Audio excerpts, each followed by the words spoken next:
Hello, everybody. My name is Perry Gee, and I'm a nurse scientist for Intermountain Healthcare. And for the last several years, I have been studying um, nurse well-being. And right now, during this COVID-19 pandemic, is a time where we really need to put our best foot forward and do what we can to help nurses. I'd like to introduce to you a good friend of mine and colleague, Dr. Renee Thompson.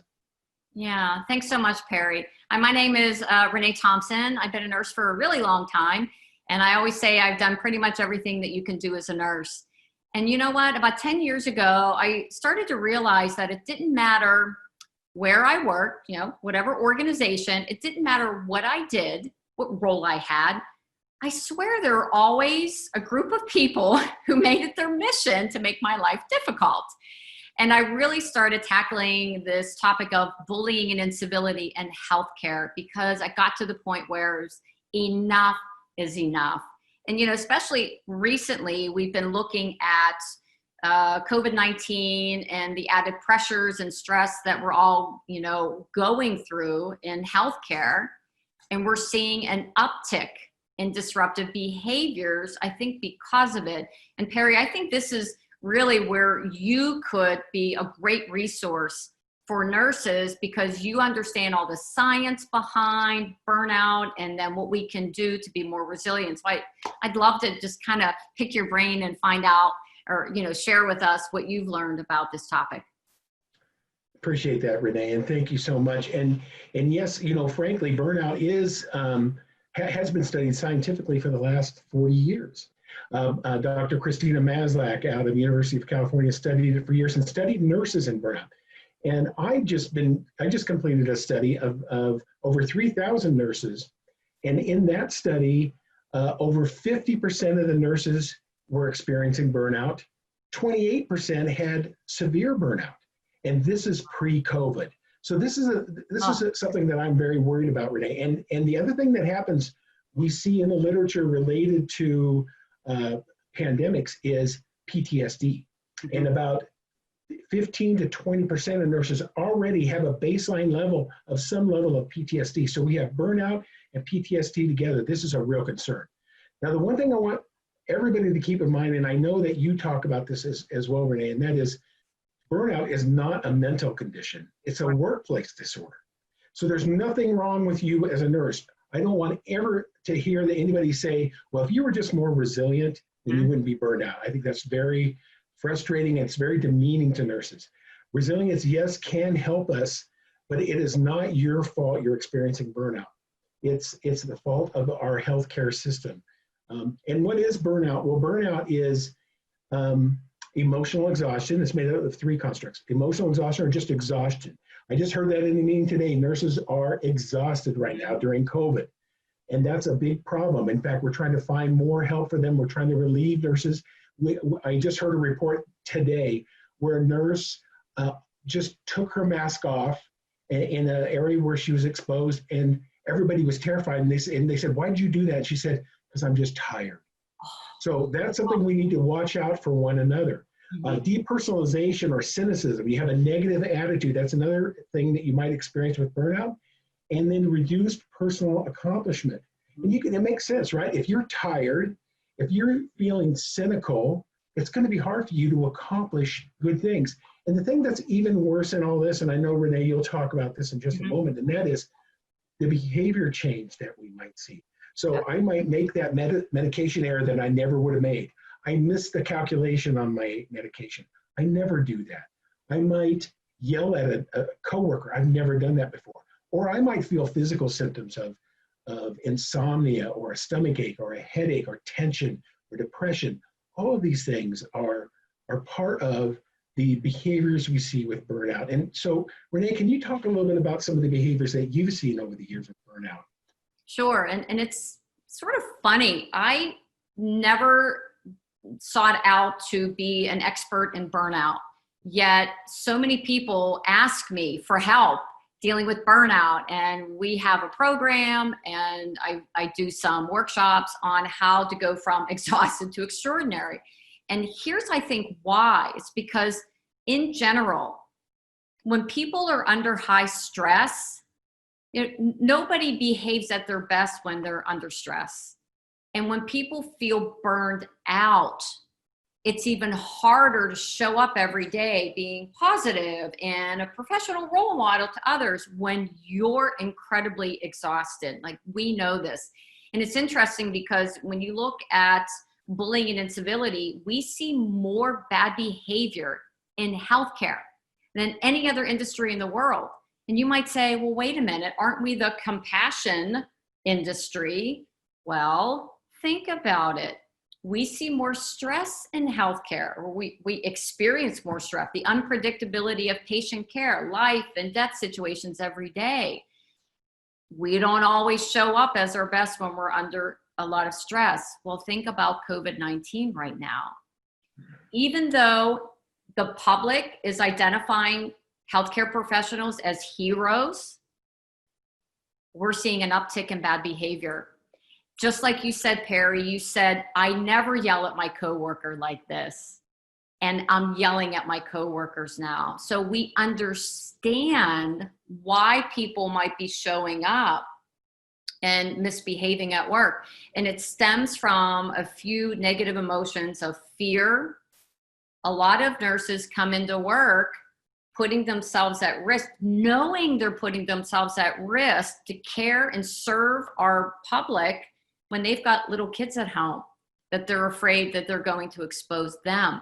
They're worried about what's going to happen in their community, in their world. What about nurses who may be listening right now who aren't on the front lines caring for patients? They've been furloughed and now they don't have a job right now and they're at home. Some of them actually feel guilty that they're not out there on the front lines. And I know myself, I've been a nurse for almost 30 years. When this all happened, I said to my husband, I feel guilty that I'm not out there with them, putting myself at risk. But then, it's taking a step back and say, what can I do about it? So there is fear, anxiety, the stress, the unpredictability. We don't know what's going to happen. That has elevated our stress to a level that none of us have ever experienced in our lifetimes. And we're seeing more bad behavior show up, and it shows up as constant complaining, negativity, nitpicking. Oh my gosh, Perry, the nitpicking. How come she gets to do this and I can't do this? And how come she didn't have to change her schedule? And how come I have to be the one to go to the COVID-19 unit and it should be her turn? We're seeing a lot of nitpicking. And we're also seeing a lot of people making false assumptions about the decisions that are being made, a lot of times by their leaders, by their administrators. And, information is changing constantly about what mask to wear, what mask we don't have to wear. And think about it, people get stressed out when they're asked to change. Well, things are changing every hour at some points. And so all of that can lead to us showing up in ways that we're not being professional. We're not being sort of that professional role model that maybe we were in the past. And I do want to just give the audience here something to think about when they're faced with all this negativity. And Perry, I'm sure you know this. There's something in all human beings called the negativity bias. We basically think about 60,000 thoughts a day. 80% of them are negative. And it's built in us as human beings because it's a survival thing. Your hypothalamus is always out there on surveillance, looking for any potential threat. So we're designed to look for negative. And I'll give you proof of this. Let's say you go to a restaurant. Remember that thing we used to go to before? Like, we go into a restaurant, you'd sit down, get waited on, okay? And let's say you had good service and you say, I'm going to write a nice review on Yelp or something. And you walk out and you forget about it. But if you have bad service, boom, boom, boom, boom, you're blowing up your phone before you even leave the restaurant. It takes less energy to be negative than it does to be positive. So here's what I want you to do. Start looking for the goodness. Start looking for the good things that your coworkers are doing, the good things that are happening out there in the world right now, and acknowledge them, verbalize them, because the more we can do that, the more that helps tip the balance of all of the negativity that's out there right now. And there's another tip that I would give, and that is, just because we're in a global pandemic does not give all of us permission to be cruel and mean to each other. And I've heard this from a lot of leaders. Leaders, or if you're listening to this, I know what's happening. Your employees are behaving badly, and you feel bad acknowledging it or reprimanding them because you understand it. And that right now is going to set us up for problems later on. So this is what I encourage you to say to your coworker. If you're a leader, say this to your employee. Look, it's okay to be angry, frustrated, upset, afraid, anxious, whatever it is. It's not okay to be mean. It's not okay to be cruel. Neither you nor I have any extra energy today to spend on nitpicking, blaming, okay, blah, blah, blah. Today, I need you to be like your very best so that we could serve our patients today. So it's trying to keep your frame in today, this moment, not what might happen tomorrow, the numbers a week from now, what's going to happen 6 months from now, because that just adds to burnout. That's great, Renee, and I really appreciate that. And you know, I appreciate your message of kindness. You've been very consistent with that message. Yeah, perfect. Over the last years, and it does make a huge difference. Mm-hmm. Some of what you're talking about, when you talk about being in the moment, is being present. And we know that mindfulness is one of those things that can help during a pandemic, that can help with build resilience and reduce burnout. So that would be something I would encourage people to look into.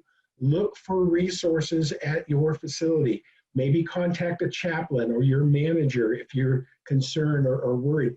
Many of the professional organizations, especially nursing organizations right now, have resources out there available for you. Look for those. And most importantly, have each other's back right now. Right. That is so important. If you see that nurse take off their mask and make a poor decision, stop them and say, hey, wait a second, why are you doing that? Have your fellow workers back right now. It's never been more important. Yes. Renee, I want to thank you so much today. And I want to thank all of you for joining our conversation today. And we look forward to seeing you out there. And more than anything, if you feel bad, if you feel concerned about your own level of burnout, seek some help. Yes, please do. Thank you for having me, Perry. Thanks. Bye-bye.